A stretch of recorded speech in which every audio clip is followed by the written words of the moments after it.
Hello, and welcome to Baha'i Blogcast, with me, your host, Rainn Wilson. This is where I interview members of the Baha'i Faith and other friends from all over the world about their hearts and minds and souls, their spiritual journeys, what they're interested in, and what makes them tick. Enjoy.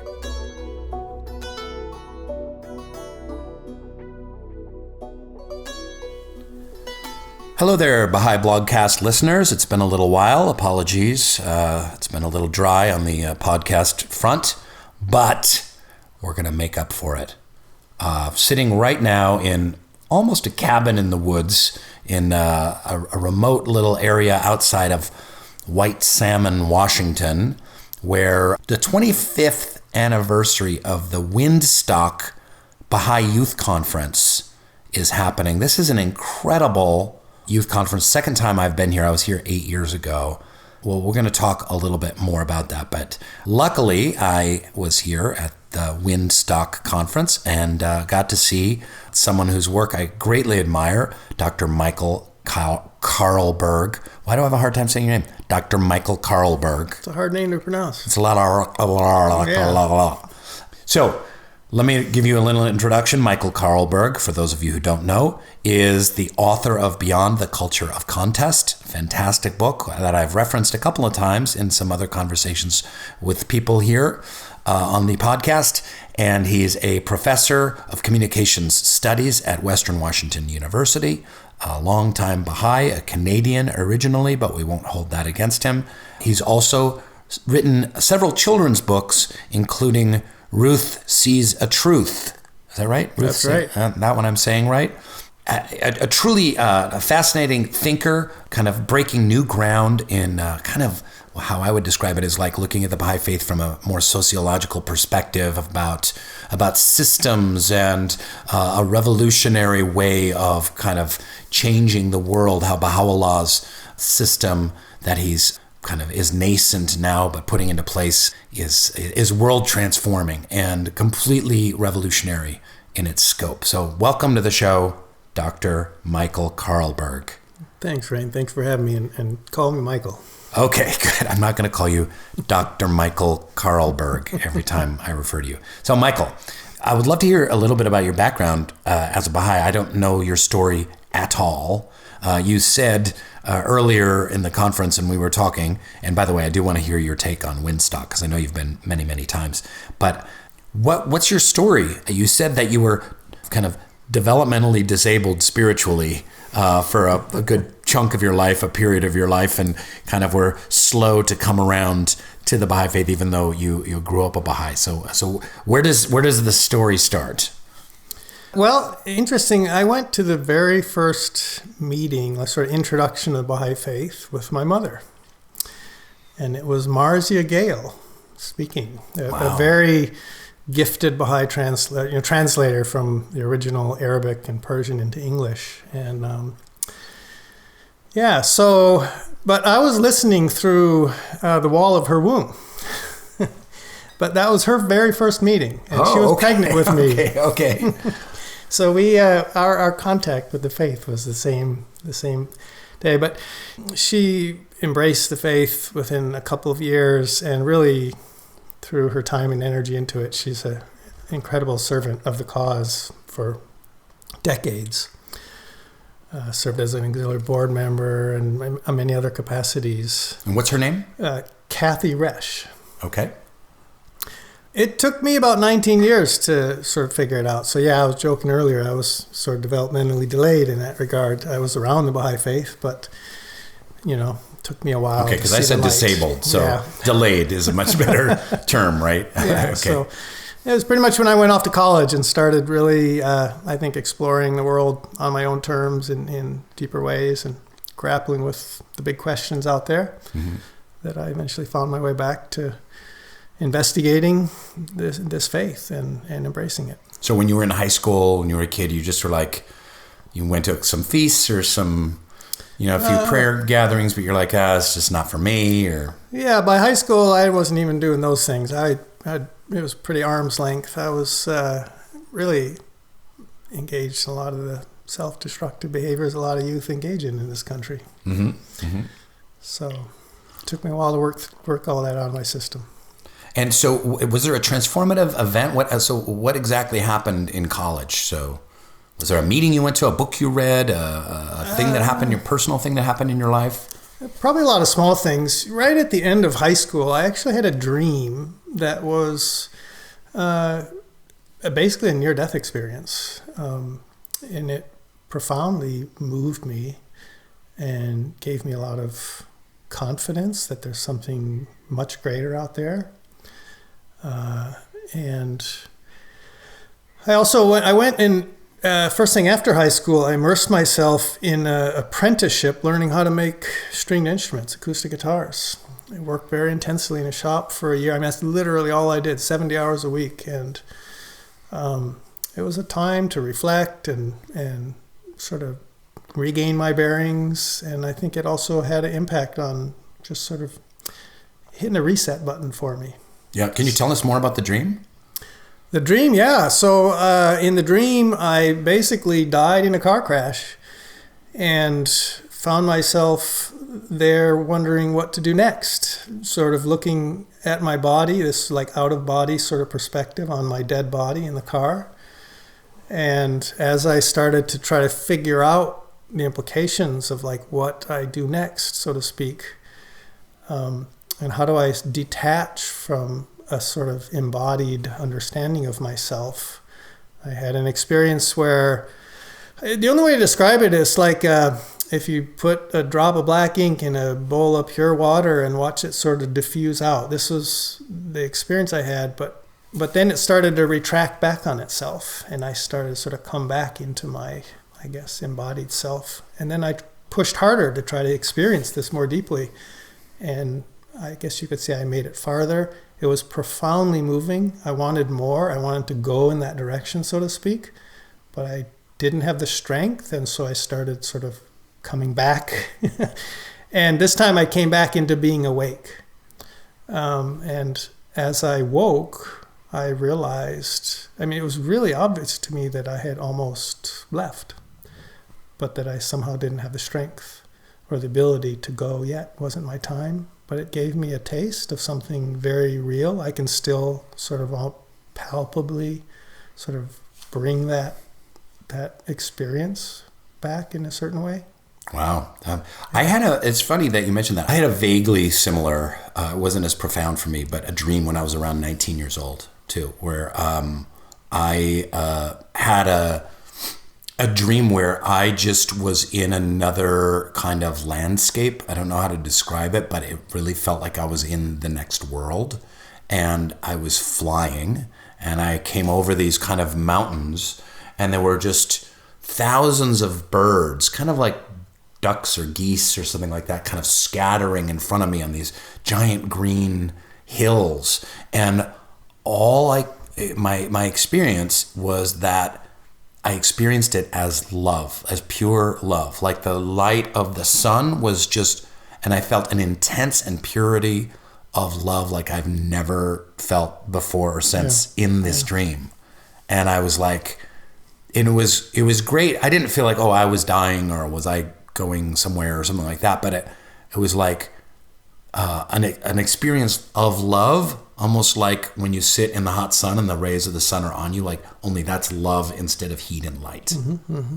Yeah. I think these experiences, sometimes even in dreams, can really sort of shift our perspective, our consciousness in certain ways. It can be very profound. Absolutely. So take us from there. So you made a bunch of stringed instruments. What did you make, like zithers or something? Guitars. I made a lyre at one point, some electric and acoustic guitars, some resonator guitars. All right. I play a little slide guitar, so I made a couple of those. All right. Excellent. And then you started going to college. Yeah. So how do you take us from you making the zithers, you have this dream, how then do you tiptoe into the Baha'i Faith at that point? Well, I started realizing there was something deeper out there I needed to explore, just this sort of spiritual dimension of my life. I started reading lots of different things from different, texts, Buddhist, Hinduist. Do you remember any specific titles that? Oh, the Bhagavad Gita, for instance. Mm-hmm. I started reading a little bit from the Quran. I remember I walked into a mosque and told him, tell me about your thing here. And the Imam was quite surprised, see some young white kid walking off the street asking, and he sent me home with a leather-bound copy of the Quran. He was so happy to see me, I think. Anyways, I was reading all sorts of things and finding truth in all of them, but there was a way in which none of them seemed adequate to the needs of the day that we live in. And so at one point I realized, I really got to look deeper into the Baha'i Faith. I've been around it my life. I've sort of had it at arm's length. And so I started reading, Baha'i books. And do you remember specific ones that gave you a specific experience? Well, I think the first thing, I went to the public library in Phoenix, Arizona. That's where I was living. And I think I got a copy of the Kitab-i-Gan. So that was like, both feet in, and it was profound. It took me a while to sort of make sense of, and but I could see there was something very deep there. And then I started attending some Baha'i meetings. The first Baha'i meeting I attended was in 1985. It was a study of the Promise of World Peace the House of Justice had just written. So it was also really struck a chord with me. It just spoke to the sort of contemporary application of these eternal spiritual truths that you find in every religious tradition. Yeah. I recently had someone asked me, oddly enough, to do a fireside on the Promise of World Peace. I'm not exactly sure why, because it's almost like with the last letter from the Universal House of Justice, it's kind of like now the Promise of World Peace is almost like obsolete, They'll be studying it hundreds of years from now, but with the words, so be it, in the last letter, I forget the date of the last letter. Yeah. It's like it's pretty obvious that humanity has not chosen its potential path to peace. We're taking the hard way. And we're taking the hard road. But it was great to be able to dive back into it and do a deep, intensive study. That's great. And then, did you always know you wanted to be a professor or in academia, or how did that path go? It took me a long time. I went, after becoming Baha'i, I went to serve at the Baha'i World Center as a gardener for a year and a half. Really there, I guess, immersed myself deeply and learned about the value of sort of studying more deeply the revelation. And then I came back and I did an environmental studies degree, and I taught high school for a year. And I realized that takes a certain kind of gift. I became very interested in how the media was really shaping the worldview of my students. So I went to graduate school, studied media studies, and through a long story, kind of fell into an academic position that I hadn't initially set out to pursue. What were you seeing about media? Because that's when I work. Yeah, you work in the field. Obviously.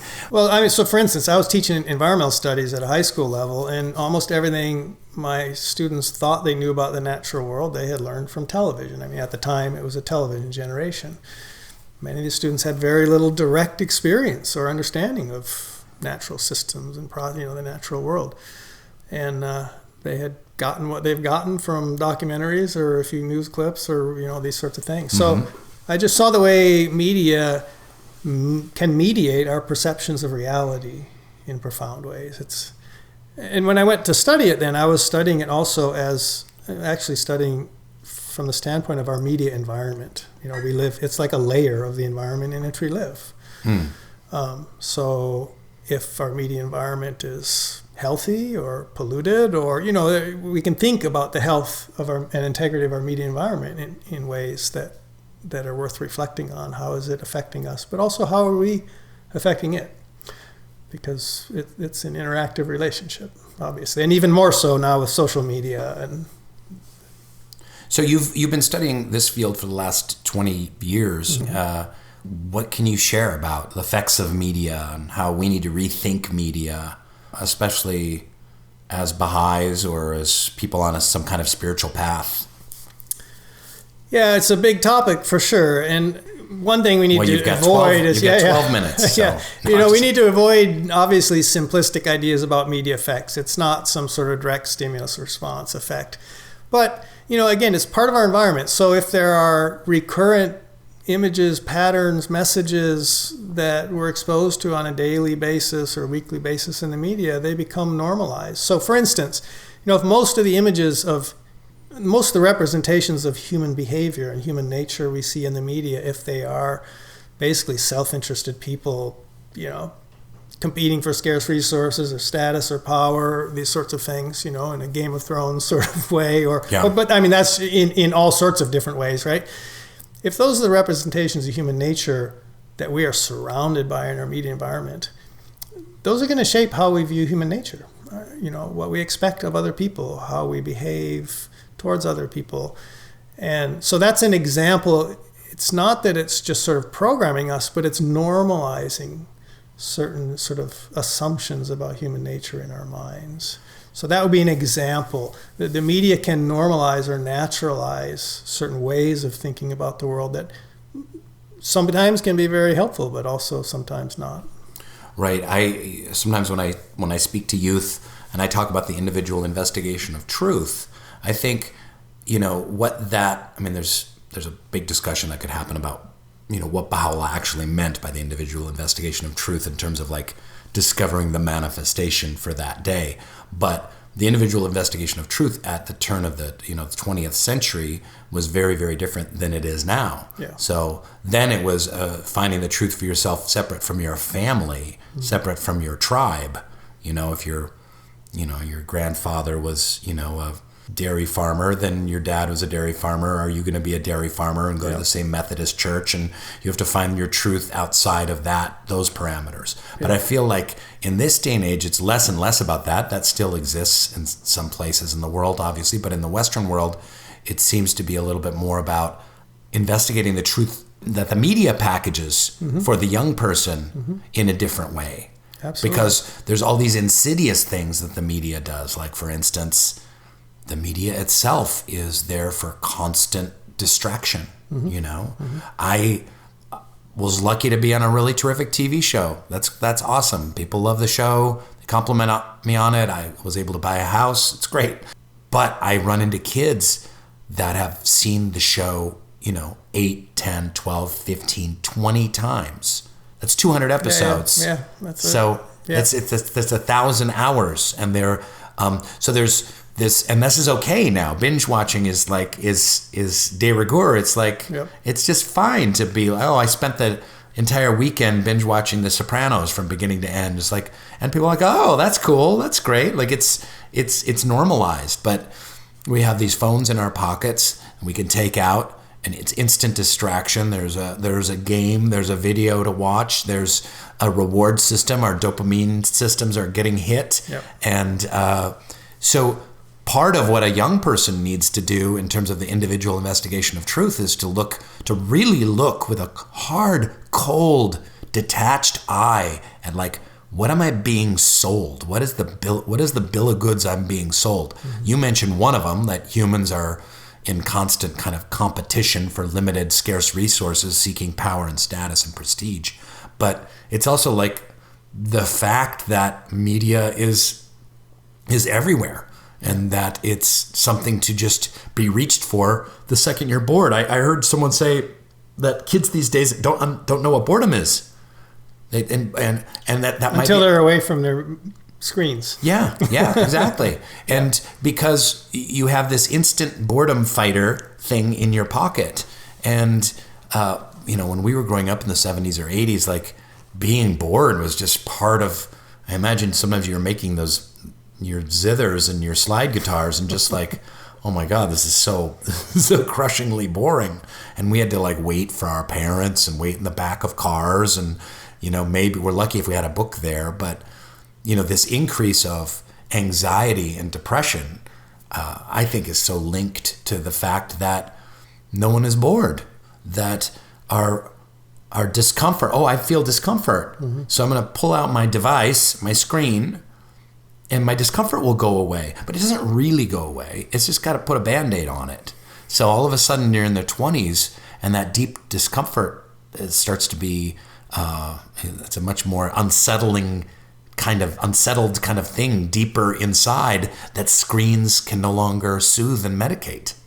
Yeah, and they can be very social isolating. I mean, ultimately, humans find meaning and happiness in life from social relationships, our interactions with people, meaningful, contributions to other people and their happiness. And if we're isolated behind our screens, it's a source of loneliness and depression, like there's growing body evidence showing this.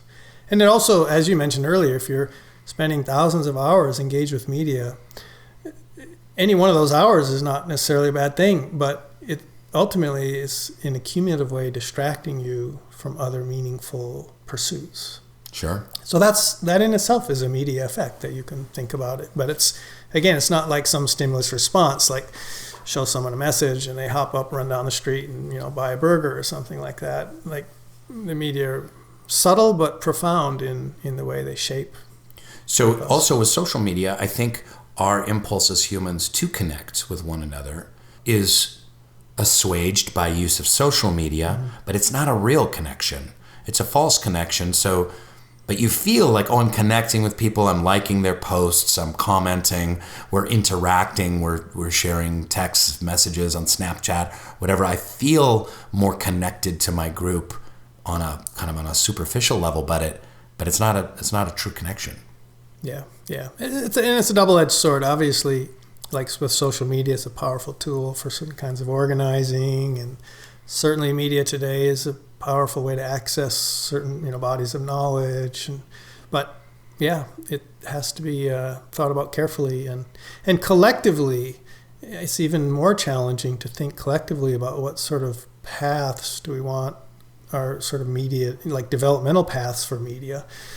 What sort of funding models, who's driving, what were the motives for actually the development and propagation of apps and programming and these things. And it's a deep conversation that we need to start having about both, our individual engagement with media, but also our collective sort of use of media. How do we foster reflection on media at the community level and on its sort of developmental paths?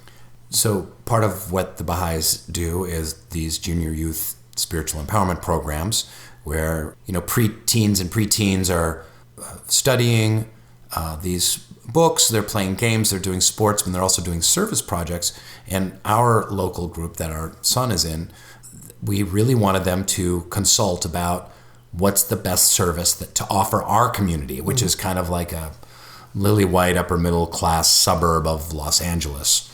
And what they came up with was an evening called Unplugged.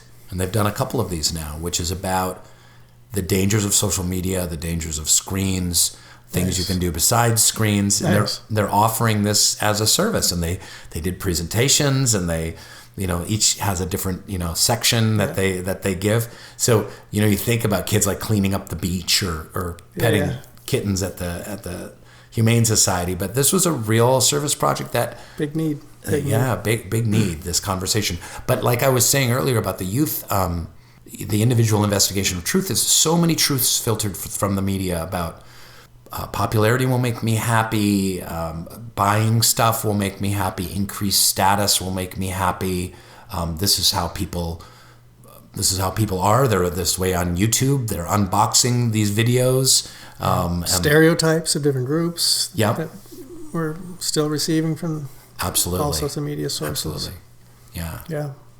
So where is your work right now in terms of the media studies? Where is your work taking you?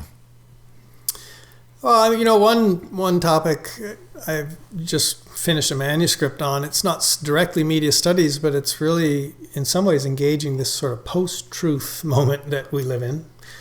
And how do we reconcile the relativism that's so widespread in the world today with the existence of an objective reality? We do live in a universe that has certain laws and features and facts.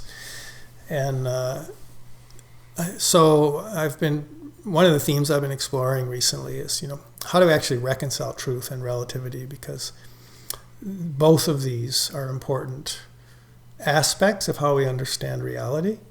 So tell me more what you mean by truth and relativity. Just like, sure. So like God, like there is a God versus I don't feel that there is a God, so there isn't a God for me. That kind of thing. Well, it could be. Those are not the sort of questions that I'm focused on, like theological sort of questions so much. But where I think the difficult conversation has to happen is around values. Like, do we live in an anything world anything goes world where anybody's values are as good as anybody else's, where there are no ethical or guiding principles, no spiritual truths?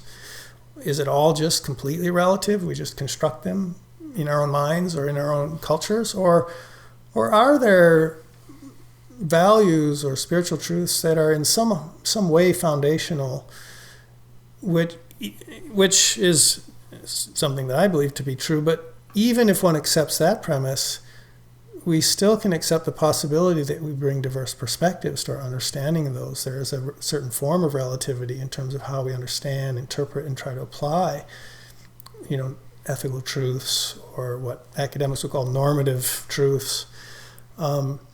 And even more so, there's relativity in terms of how do we build social constructs, social institutions, social relationships, social practices that embody moral, spiritual, or ethical truths to varying degrees.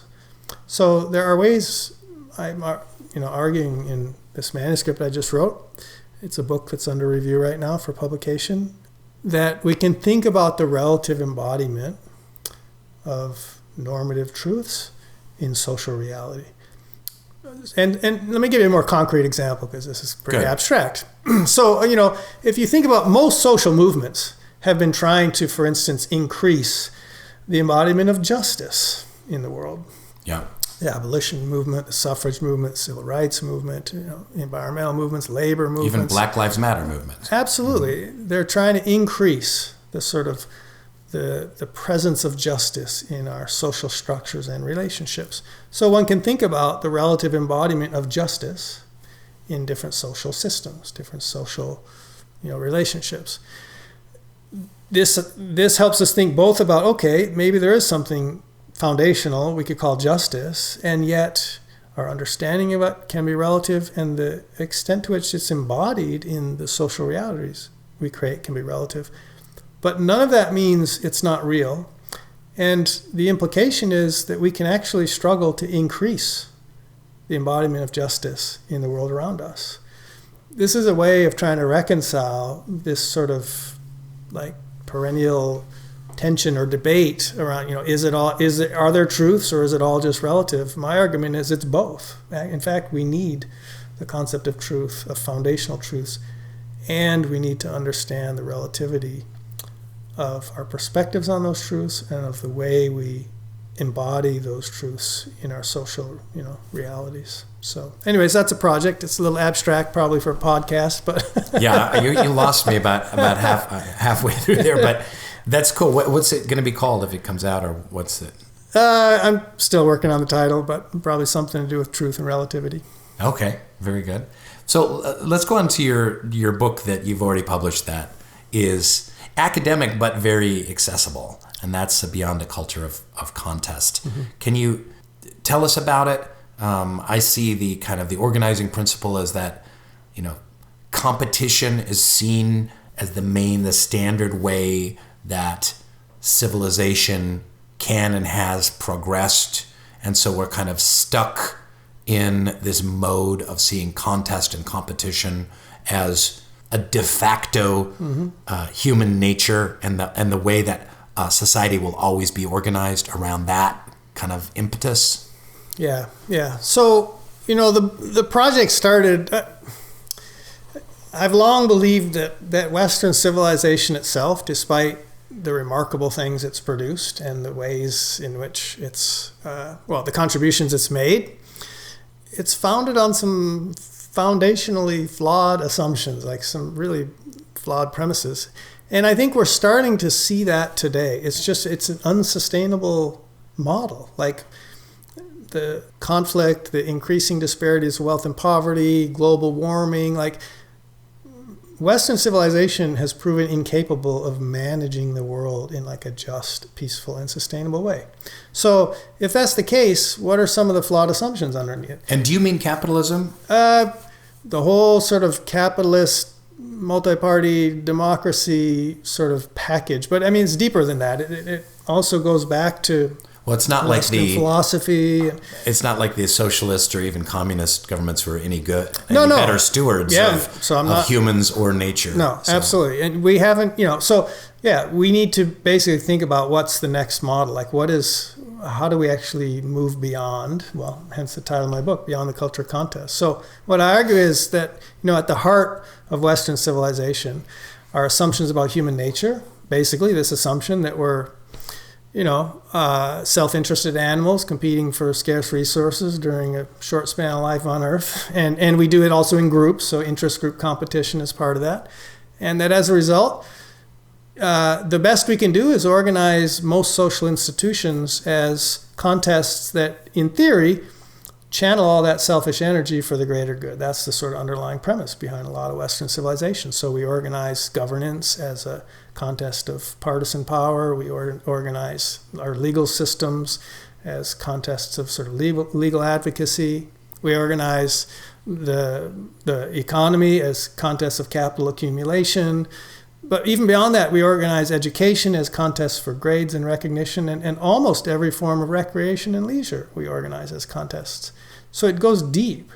And I think what we're beginning to see in the world are that model is not serving us well. If it served us well in the past, it's no longer able to meet the needs of 7.5 billion people with increasing interdependence, wielding increasingly powerful and dangerous technologies on this planet.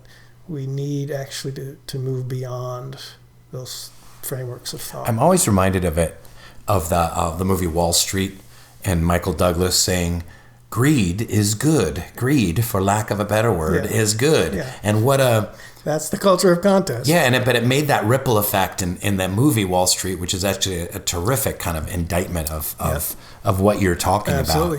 about. And along with Glenn Ross, I mean, there's been some great plays and films that kind of skewer what you're talking about. Yeah. People intuitively realize there's a problem with this, but people haven't figured out, like, how do we move beyond it? Yeah, but the idea that greed is good, like, that it really is founded on greed. It's really, competition is just a way to disguise greed or make it more palatable. Yeah.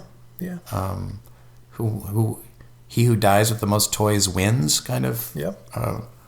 But yet, you're right. In this last century, the advent of the atomic bomb and our ability to poison the atmosphere, we have to find a new system.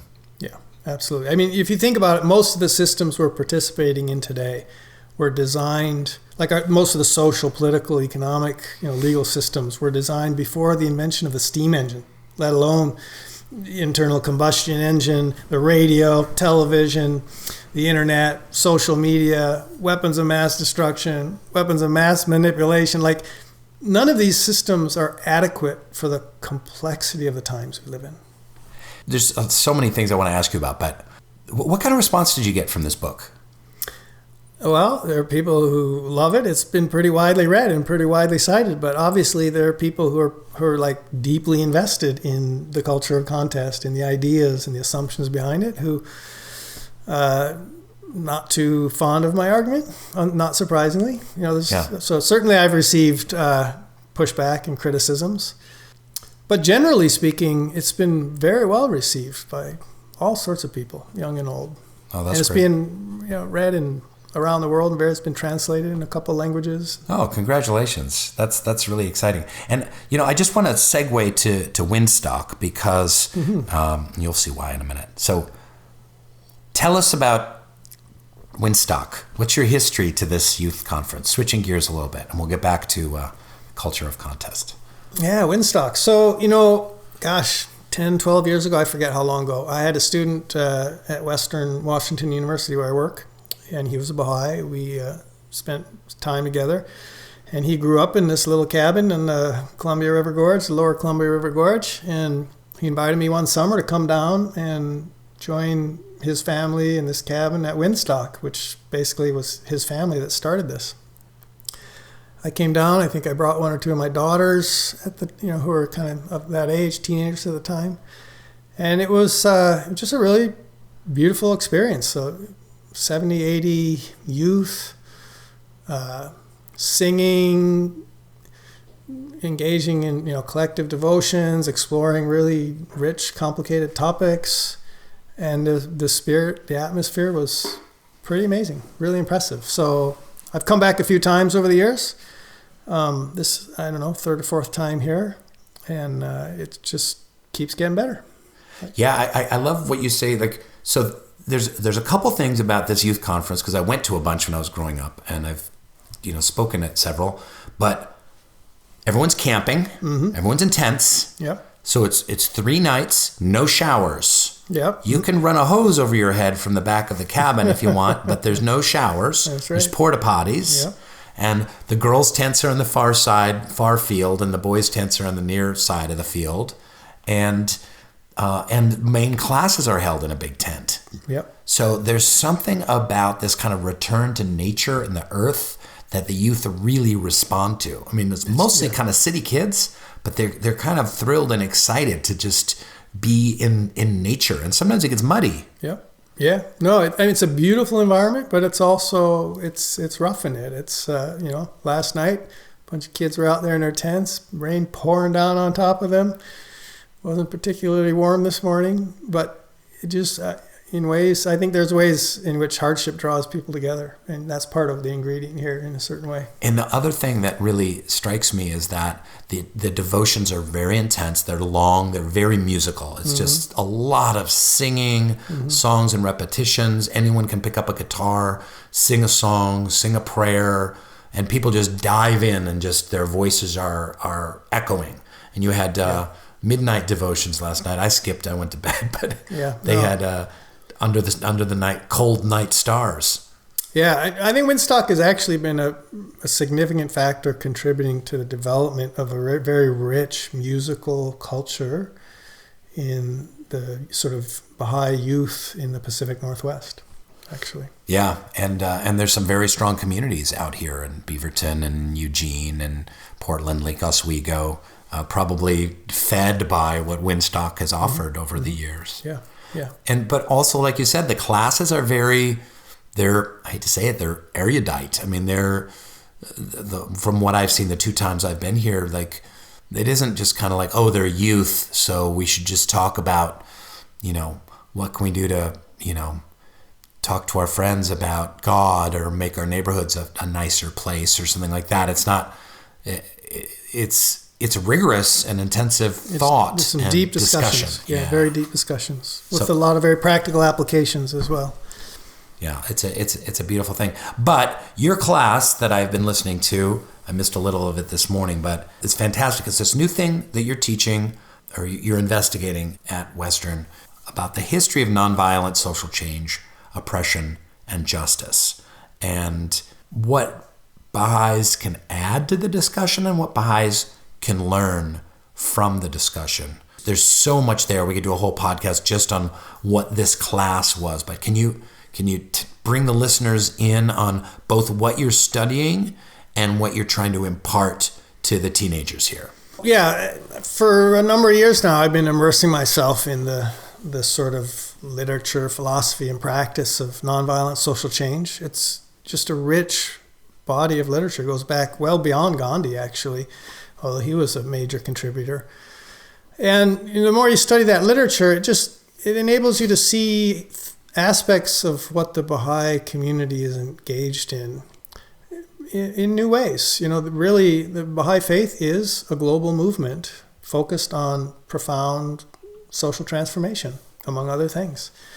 That was the thing I responded to the most, was the exciting way you're pitching to the youth, many of which are not, at least a third are not Baha'is, that you're pitching to them like, hey, you want to be activists? You want to change the world? Here's the system that is the most radical and revolutionary of all of them. Mm-hmm. Yeah, I firmly believe that. I mean, the Baha'is have a framework for activism that is truly radical in the original sense of the word radical. Radical means getting to the roots of the problem. And that's really what the Baha'i community is trying to address. And those roots run deep. They have to do with our inner, spiritual condition and state, but they also have to do with the basic structures of society around us, the sort of deep, often invisible structures, and the the premises they're based on. So, yeah, this is the level at which change needs to happen, both, hearts and minds as well as social structures. And the Baha'i community is learning increasingly to address change at both of those levels within a framework for action that is sort of becoming increasingly sophisticated, complex, nuanced, but is also global and united. Like the people are all working towards the same ends. So, some of the things we've been exploring here are, if we think about the ends we're working towards, ultimately they're about peace and justice. How do we create unity? How do we translate the Baha'i principle of the oneness of humanity into a new social reality organized around the principle of justice? Because unity and justice for Baha'is are inseparable, sort of reciprocal principles. So if we're trying to create a world characterized by unity and justice, we need to struggle, we need to do that work through methods that reflect unity and justice. So our ends and our means are coherent. That's the theme we've been exploring here. What does that mean then? What are the implications? Mm-hmm. We started out by looking at, the first obstacle to changing the world is complacency, right? Nothing's going to change. You can't overcome oppression. You can't work for justice from a position of complacency. And you talked about how that is a universal both for Gandhi and for Martin Luther King and for Baha'u'llah. Can you explain that? Yeah, it's interesting. Gandhi, basically when Gandhi, his whole life was associated with nonviolence, but Gandhi said in the face of oppression, he'd rather see people be violent than complacent. And I'm not advocating violence, but it shows the depth to which Gandhi was concerned about complacency, right? Martin Luther King said essentially the same thing. He said the biggest obstacle to racism in the United States, or to overcoming racism, to racial justice in the United States, the biggest obstacle is not the Ku Klux Klan or organized white supremacy. It's moderate white folks who are complacent and sort of watching on the sidelines, as well as complacent black folks who understand the injustice but are, passive in the face of it. So Gandhi and King were on the same page about this. Complacency is the biggest obstacle. And then, if we go deeper, we look at the writings of Baha'u'llah, which came a century earlier. Almost every other verse in his writings is exhorting us to get up off our couch and dedicate our lives the couch to of heedlessness. Justice. Yeah, he calls it in some cases the couch of heedlessness. So, Baha'u'llah's whole revelation in many ways is addressed to moving beyond complacency and working and really dedicating ourselves to the transformation of social reality. And, you talk about a culture of contest. Right now, we kind of live in a culture of protest, mm-hmm. where we, I think I've spoke about this before on one of these podcasts. I'm always repeating myself. I apologize. You know what? Too bad. I'm 53, and this is the best you've got. So, join the club. We're in a culture of protest. So we see this so much like, an injustice happens. Oh, there's a protest, and there's online. No one really changes their lives. They just kind of shout a lot online and try and get people banned from the right and the left. Yeah. And, a perceived injustice. And it's kind of like the crowd with torches, chasing Frankenstein. But what you spoke a lot about as well is like, what is it? A constructive program. So both Gandhi in his early years and the Baha'i Faith have a constructive program. This isn't just about protest. Protest is important and has its place, but you need to be building the new system. Mm-hmm. Yeah. So Gandhi is misunderstood and misread, and like his major aspects of his life's work are generally ignored in the telling of his story. But his primary commitment, his fundamental approach to overcoming oppression and injustice was what he called the Constructive Program. And it meant literally building up a more peaceful and just social order, new patterns of social relationships, new institutions and practices, right within the shell of the violence and oppression surrounding him. In his case, the sort of violence of the British Empire in India. And he dedicated the vast majority of his life to that constructive program. He also then sort of added to that certain forms of contentious, resistance, civil disobedience, and these sorts of things, which in Gandhi's mind were a sort of compromise on the constructive program when he wasn't able to mobilize enough people around that constructive program. But he believed if you could really fundamentally, rebuild new social order within the shell of the old, you wouldn't need to protest or disrupt or somehow tear down the old order. It would collapse of its own accord as people withdrew their participation. Well, if we back up and look at the teachings of Baha'u'llah, even though he didn't use this term constructive program, fundamentally that's what he set in motion. This sort of radical rebuilding of a new social order right within the shell of the world around us. And Baha'is have the sort of mission, so to speak, the mandate, or the encouragement of Baha'u'llah to stay away from conflict and contention, focus all their time and energy on the sort of radical rebuilding, the reconstruction of society.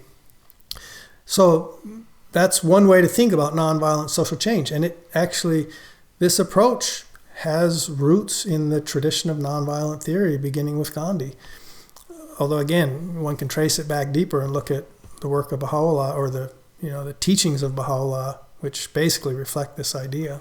You spoke earlier in your class about how some social movements change structures and some change hearts and minds, but the Baha'i Faith changes both. So can you talk a little about that and then speak about what is the Baha'i Faith specifically doing in terms of this constructive program of social change? Sure. Yeah, so social change has, one could say, two dimensions, changing hearts and minds and changing social structures. Both are needed. A lot of social movements have focused on one or the other. So, communism itself and most socialist sort of movements have proceeded on the idea that if we just change the structures of society, if we get the structures right, everything else will follow, that human goodness will just sort of flourish within these new structures. But the reality is, it doesn't happen. You can change the structures, you still have to deal with what's inside people's hearts and minds. The civil rights movement changed a bunch of structures, Jim Crow laws, but racism was still festering in a lot of hearts and minds, and so it just manifests itself in new ways, morphed into new structures. So other social movements and other kinds of movements have focused on changing the individual. Lots of educational movements, a lot of religious movements focused on individual conversion and salvation, and other movements that have thought if you just change enough individuals, in the aggregate, everything will be better. But again, it doesn't work that way. You can change a lot of hearts and minds, and if the social structures are still oppressive, they'll continue to oppress people, but they'll also reinscribe oppressive modes of being in the hearts and minds. So both need to be changed. And Baha'is are working very hard at both of these levels. So we have programs for sort of spiritual education and training of children, adolescents, adults that really are focused on hearts and minds. But we're also building new kinds of institutions.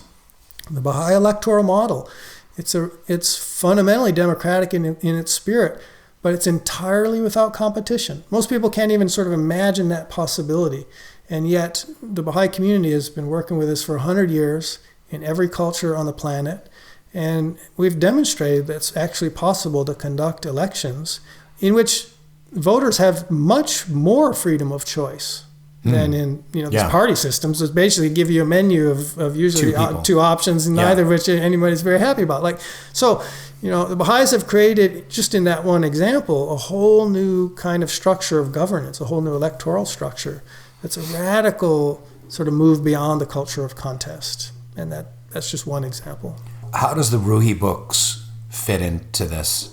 Yeah, so the Training Institute, which originally emerged out of the Ruhi Training Institute in Colombia, and now is this global training institute, it's a decentralized training system that can grow indefinitely. One person gets trained, they can start another study circle and train others, and from those people can train others. So it's decentralized, able to multiply without any sort of end, to encompass, people from all around the world.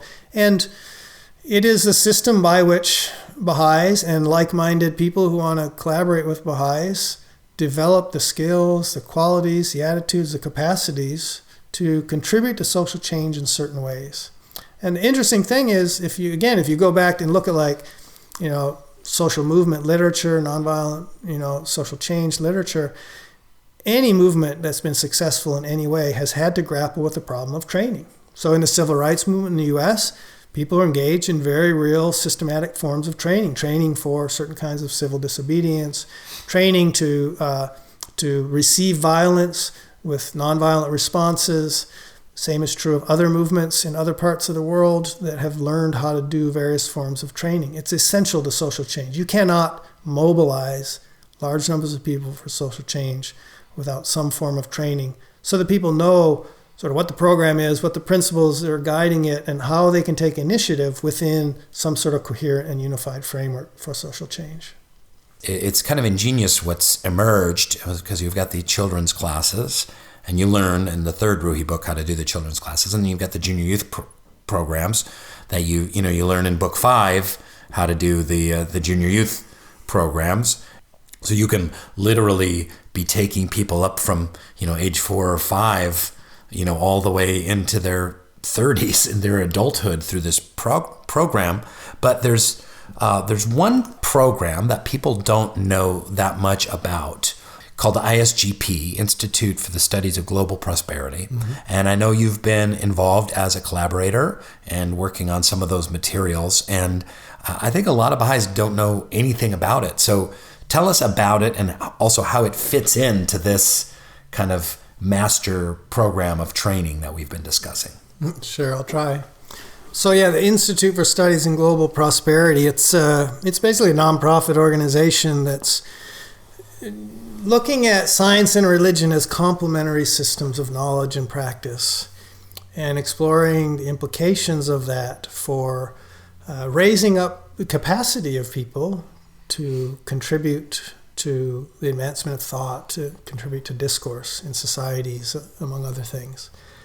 And one of the things they've done is create seminars for university students and recent graduates, in which students come together once a year, like in the summer, for 10, 12 days, study a set of materials, form relationships, really try to think more coherently about the application of spiritual principles to the betterment of humanity in the context of their service in their communities, their studies, and their future, career and professional choices, and how to bring coherence across all those domains of their lives. So it's a very rich program.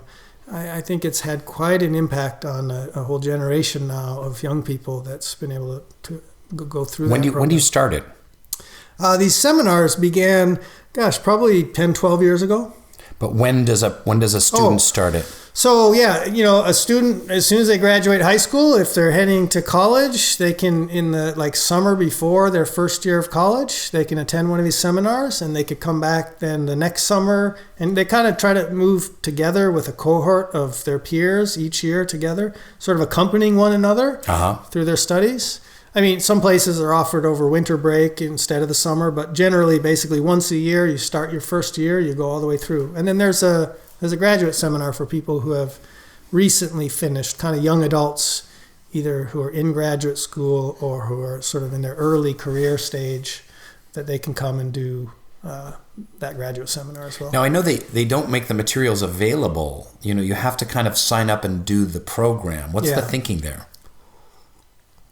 Well, the materials really are tools for conversations, like tools for collective exploration. So if you were just to read them on your own, they kind of wouldn't make sense, because they're about a collective process of inquiry. So I guess you could say it's sort of like making a tool available that people would know how to use, or that doesn't have a use outside a certain context. Mm-hmm. One of the things you mentioned earlier was that ISGP was a good kind of counter-programming or antidote for a lot of students going into the college experience, because the college experience over the last 10 or 20 years has become much more difficult, more toxic. There are certain kind of material, political, social ideas that are really kind of rammed down people's throats, and there's a lot of divisiveness on college campuses, both kind of between departments and within departments and between the school and the outside world. So you talked about ISGP being kind of a nice complement to a very confusing time for a young Baha'i kid, or not even necessarily a Baha'i kid, but for a kid to kind of be entering into that milieu.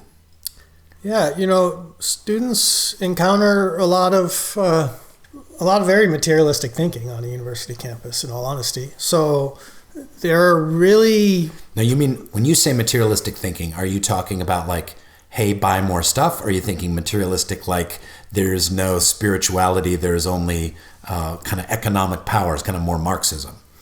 Yeah, I'm thinking about what I would call intellectual materialism, really comprehensive sort of theories and just assumptions at play oft in many academic environments, again, like about human nature, that this idea that humans are like basically sort of self-interested animals, motivated, competing for scarce resource and all these things, like that's been a mainstay in a lot of academic disciplines throughout the 20th century. It's starting to change a little bit. There's some, I think, fresh new thinking, but a lot of it's still at the margins. Still in most introductory to economics classes, for instance, the model of human nature you study is the sort of rational, self-interested, self-maximizing individual. And, interesting enough, there's like data now, there's empirical evidence being demonstrated that the more economists study that model, the more self-interested their own behavior comes. So that would be an example of what I mean by intellectual materialism. But it's not just economics. And of course, it's not that the discipline of economics doesn't have a lot of rich, valid, important insight. But many academic disciplines and theories today have what I would consider a fairly impoverished view of human nature at the center of them. And if you think otherwise, you're naive. You can be, or superstitious, right? Yeah. So... But also this goes hand in hand with what you were talking about the media earlier, that if you're seeing media where it's a bunch of self-interested kind of greedy animals seeking, their self-interest above all, and then you're studying the same thing, that you enter the world and that's completely your mindset. Mm-hmm. Yeah. So students encounter this on university campuses in really profound ways. It can shake their sense of optimism. I mean, you know what? I spent a lot of time in my classes today trying to establish a sense of hope in the future in my students. They're pretty pessimistic? Very pessimistic, and a lot of that is reinforced by some of the things that they're studying. Also things that are happening in the world around them. So, what kind of historical perspective might engender some hope and optimism in the future? That becomes an important question that most academics shy away from. Yeah, so I mean, those would be examples of what I'm talking about, that I think students need ideally some sort of accompaniment and to be part of rich, deep conversations. But, at the center of the Baha'i Faith is an effort to reconcile science and religion, that these two are not in conflict. There are, of course, expressions of religion that have emerged historically, certain kinds of fundamentalism and superstition and irrationalism that need to be left behind. They're part of our collective immaturity, so to speak. So we need to both challenge ourselves in terms of our understanding of what it means to be religious, to have spiritual views, to think about spiritual truths. We need to challenge ourselves on that front. But we also need to challenge some of the things that scientific and philosophical discourse assumes, which just sort of preclude the possibility that there are other dimensions to human nature. Well said. How does your children's book, Ruth Sees a Truth, fit into this? Yeah, so when I was writing my first book, Beyond the Culture of Contest, my own two daughters were, probably 5 and 7 years old or something. And I used to try to figure out how to explain to them what I was working on and the ideas I was working with. And at one point, I sort of wrote down a little narrative in rhyming verse and used to read it to them, and they enjoyed it. And then I didn't think too much of it. They kind of grew up, and at one point, one of my daughters said, "Hey, Dad, you should publish that thing you used to read to us." So I shopped around and found a publisher for it. But basically, it's a way of trying to capture some of these ideas about beyond the social contest in ways that are accessible to kids, so that young people can start moving beyond the culture of contest. And what can Baha'is learn from the discourses of society, having elevated conversations? And what can the world learn from the Baha'is? Yes, that's a good question. Baha'is are trying to participate in social discourses in thoughtful ways, with humility and a posture of learning. We have things to offer. We have lots to learn. I think, the more we engage with thoughtful people everywhere, the more we can form partnerships that I would describe as sort of learning our way forward together. We're entering into a period in human history in which all the old systems are breaking down. They don't work. We need to reinvent ourselves. We need to reinvent the human experience, so to speak, human conditions. But we don't know how. We don't have a roadmap. We don't have a blueprint. We have to learn our way forward. We have to generate insight and knowledge about how to live in ways we've never done before. Baha'is are not going to do that alone. We're not, so arrogant as to think we have all the answers. But we do have some things to offer and much to learn alongside others who are interested in the same project. And you talked about that in terms of the education of women and girls, which is something I've talked a bit about on this podcast because I'm involved with it with Lide in Haiti. But, the Baha'i Faith was from the get-go the organization that was saying, hey, the best way to change the world is to educate women and girls. And then that became kind of a popular way of thinking around 10 or 15 years ago. Yeah, Baha'u'llah was writing in the late 1800s that if we can't educate all of our children, or if a community can't educate all of our children, it should prioritize the education of girls. That was complete 180 degrees opposite to what most cultures were doing, probably all cultures. So when this whole international development discourse emerged after World War II, this is one of the basic principles Baha'is brought to the table, brought to the discourse, was we need to focus on the education of girls. And we weren't the only ones thinking that, but we were certainly some of the earliest and most consistent voices advocating that. And the development world has, since that time, sort of empirically demonstrated that, in fact, this is the single most important investment you can make in the development of a community, is educating the girls. So that's an example of Baha'is participating in a discourse, trying to contribute to the evolution of thought in constructive ways. And do you have a favorite Baha'i quote that kind of sums up the work you're doing? There are a few, but one that always comes to mind is there's this beautiful passage Baha'u'llah says, "He who is your Lord, the All-Merciful, cherisheth in his heart the desire to see the entire human race as one soul in one body."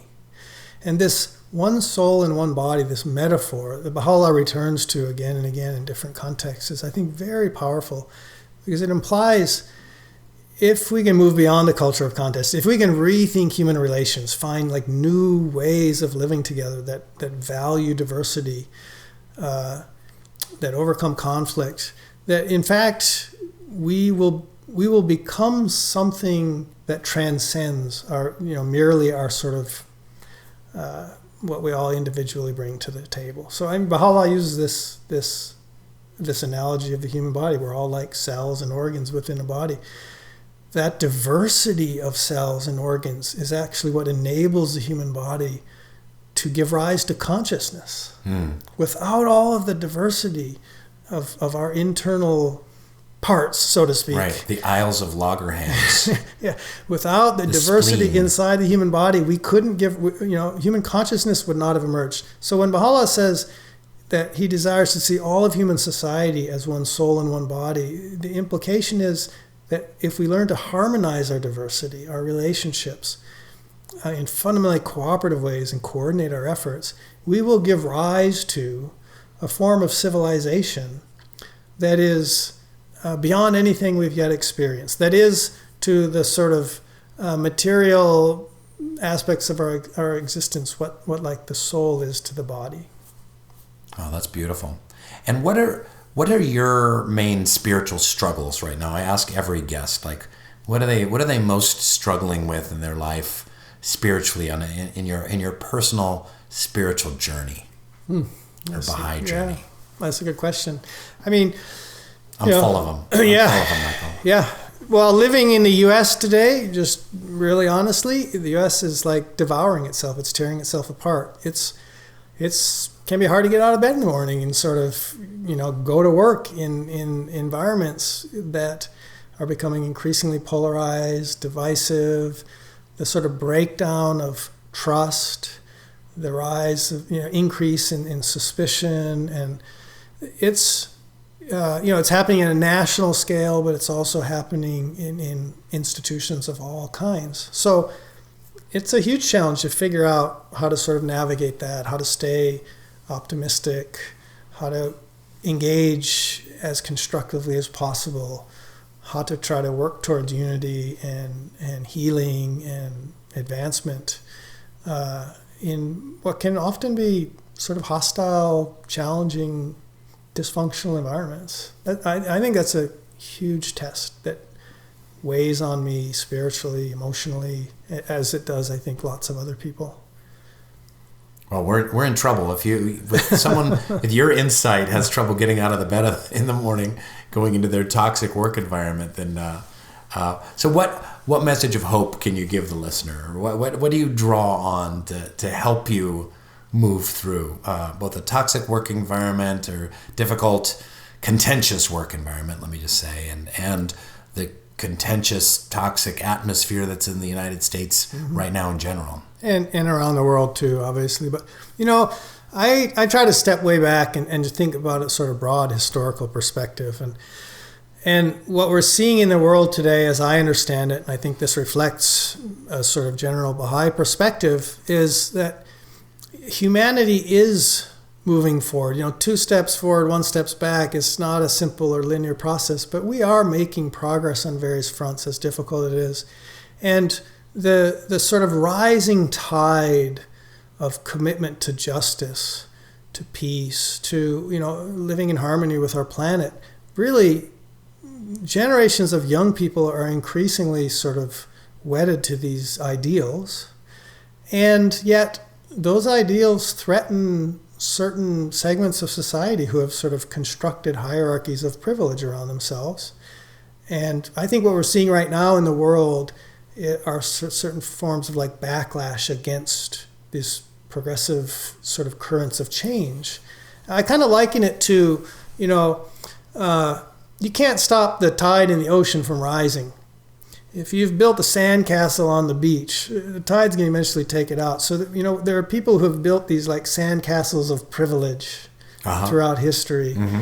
And now the tide is coming in to sweep them away. And so they're like trying to literally like throw up walls of sand around them to protect them. It's a losing, it's a losing proposition. But they're becoming increasingly frenetic and often violent. And so we're seeing that right now. There's a lot of ugliness in the world as a result of that.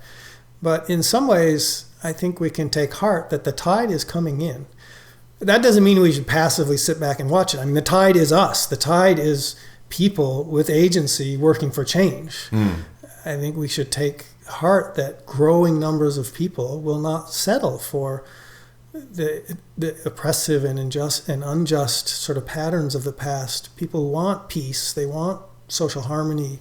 They want their children to grow up, whatever group, whatever background they're from, and have the full opportunity to realize their latent potential to contribute back to the betterment of humanity. We're moving slowly in that direction. There are forces in society resisting that movement. And we need to be confident that this movement will advance. The tide will rise. And we don't need to worry about the sandcastles. They're going to fall. Like, we don't need to dismantle them. The tide is taking them away. All right. Very well said. And on that note, what a perfect way to end this discussion. It's been a real privilege. We've been talking about having you on the show for a couple of years now. I'm so glad that we both ended up in White Salmon, Washington, on the Columbia River Gorge in a cabin. on what turned out to be a pretty beautiful day. Definitely.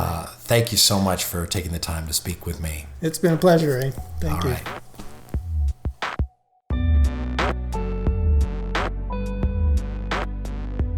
Thanks for listening to Baha'i Blogcast. Hope you enjoyed the episode and the conversation. Check out more fun Baha'i stuff on bahaiblog.net. Thank you so much,